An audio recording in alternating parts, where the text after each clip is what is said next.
জয় হিন্দ বন্ধুরা, তো তোমরা কেমন আছো? আশা করছি সবাই ভালো আছো। আর পরীক্ষা কিন্তু তোমরা ভালো মতন দিচ্ছ। তো আজকে ছিল কিন্তু এসএসসি জিডি 2025, 21শে ফেব্রুয়ারি। 1 নম্বর শিফট এবং 2 নম্বর শিফটে কিন্তু যেগুলো তোমাদের জিকে এসেছিল, সেই সমস্ত জিকে কিন্তু এখন বিস্তারিত আলোচনা করব। তো তোমরা দেখে নাও তোমরা কতগুলো ঠিক করেছো।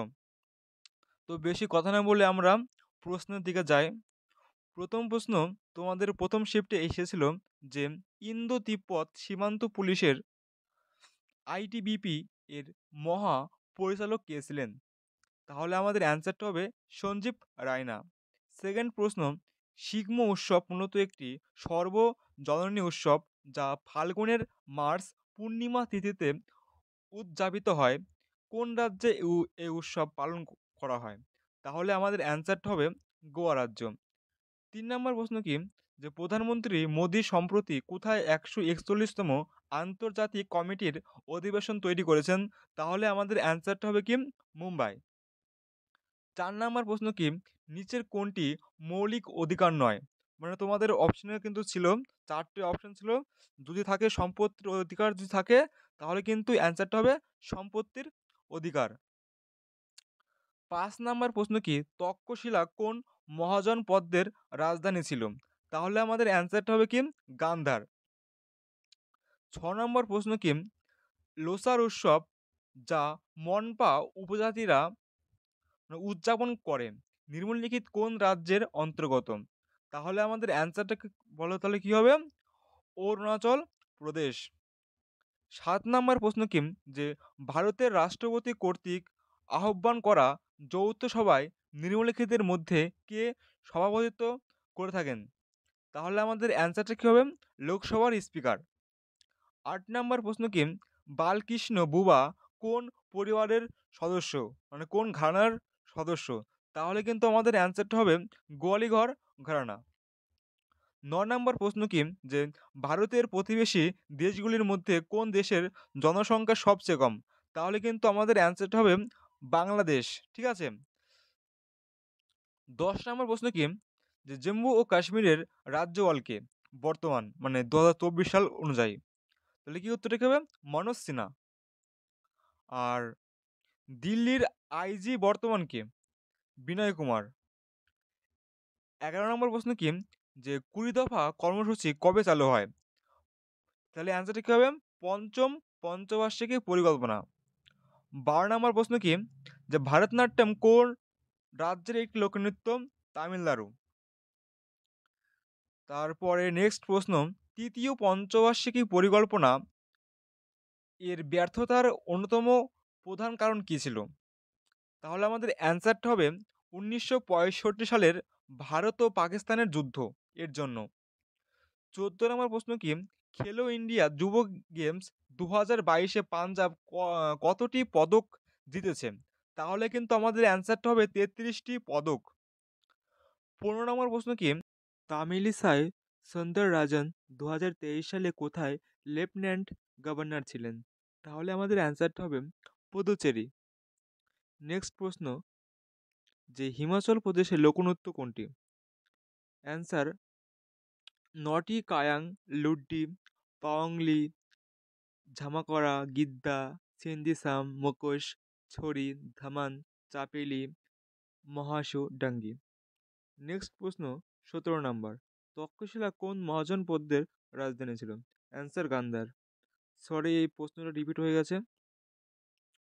নেক্সট প্রশ্ন, 18 নম্বর, রাষ্ট্রপতি সম্পর্কিত নিবন্ধগুলি কোনটি? তাহলে কিন্তু আমাদের অ্যান্সারটা হবে 52 থেকে 62 ধারা। আলোচনা করলাম।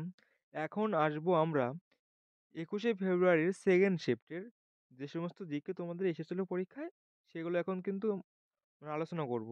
তো দেখো, প্রথম প্রশ্ন কি বলেছে, কোন পঞ্চবার্ষিকী পরিকল্পনার উদ্দেশ্য ছিল দারিদ্র্য, বেকারত্ব কমানো এবং খাদ্য উৎপাদন বৃদ্ধি করা? তাহলে কিন্তু আমাদের অ্যান্সারটা হবে পঞ্চম পঞ্চবার্ষিকী পরিকল্পনা। নেক্সট প্রশ্ন, যে বলেছেন মৌর্য বংশের শেষ শাসক কে ছিলেন? তাহলে কিন্তু আমাদের অ্যান্সারটা হবে বৃহদত্ত। 3 নম্বর প্রশ্ন বলেছে জাতীয় নিরাপত্তা উপদেষ্টা কমিটি কবে গঠিত হয়? তাহলে আমাদের অ্যান্সারটা হবে 1998 সালে। নেক্সট প্রশ্ন ৪ নাম্বার, ইউনেস্কোর সাইট মুদিওতু কোন রাজ্যে অবস্থিত? আমাদের তাহলে অ্যান্সারটা হবে কেরল রাজ্যে। ৫ নাম্বার প্রশ্ন কি বলেছে, নিচের কোন উৎসব রাজস্থানের সাথে সম্পর্কিত? তাহলে আমাদের অ্যান্সারটা হবে বুন্দি উৎসব। ৬ নম্বর প্রশ্ন কি বলেছে দেখো, ডিম থেকে শিশুর জন্ম হয় সেই প্রাণীদের কি বলা হয়? এসে কি হবে? ওভিপরস। ৭ নাম্বার প্রশ্ন কি বলেছে, ২০২৩ সালে ভারতের সবচেয়ে দরিদ্র রাজ্য কোনটি? তাহলে আমাদের অ্যান্সারটা হবে বিহার রাজ্য। ৮ নাম্বার প্রশ্ন দেখো কি বলেছে, যে জনসংখ্যার ভিত্তিতে বৃহত্তম রাজ্য কোনটি? তাহলে কিন্তু আমাদের অ্যান্সারটা হবে উত্তরপ্রদেশ। তারপরে দেখো নেক্সট প্রশ্ন ৯ নাম্বার, ১৮৫৭ সালের বিদ্রোহের সময় ভারতের গভর্নর জেনারেল কে ছিলেন? তাহলে কিন্তু আমাদের অ্যান্সারটা হবে চার্লস জন ক্যানিং। ১০ নাম্বার প্রশ্ন দেখো বন্ধুরা, কোন রাজ্য কেআইওয়াইজি ২০২৪ পদক টেবিলের শীর্ষে আছে? তাহলে কিন্তু আমাদের অ্যান্সারটা হবে মহারাষ্ট্র। তারপরে দেখো বন্ধুরা, নেক্সট প্রশ্ন ১১ নম্বর, কোন পঞ্চবার্ষিকী পরিকল্পনার লক্ষ্য ছিল খাদ্যশস্য উৎপাদন, কর্মসংস্থানের সুযোগ বৃদ্ধি করা এবং খাদ্য কাজ এবং উৎপাদনশীলতাকে কেন্দ্র করে উৎপাদনশীলতা বৃদ্ধি করা? তাহলে কিন্তু আমাদের অ্যান্সারটা হবে সপ্তম পঞ্চবার্ষিকী পরিকল্পনা। তারপর নেক্সট প্রশ্ন ১২ নম্বর, ভারতীয় সংবিধানের কোন অংশে মৌলিক কর্তব্যের তালিকা উল্লেখ করা হয়েছে? তাহলে কিন্তু আমাদের অ্যান্সারটা হবে পার্ট 4 এর এ তে। তারপরে নেক্সট প্রশ্ন ১৩ নম্বর, নিচের কোন রাজ্যে প্রতি বছর হাম্পি উৎসব পালিত হয়? আমাদের অ্যান্সারটা হবে কর্ণাটকে। নেক্সট প্রশ্ন ১৪ নম্বর, শ্রুতি সদলিকার কোন ঘরানার সঙ্গে যুক্ত? তাহলে উত্তরটা হবে তোমার জয়পুর ঘরানার সঙ্গে যুক্ত।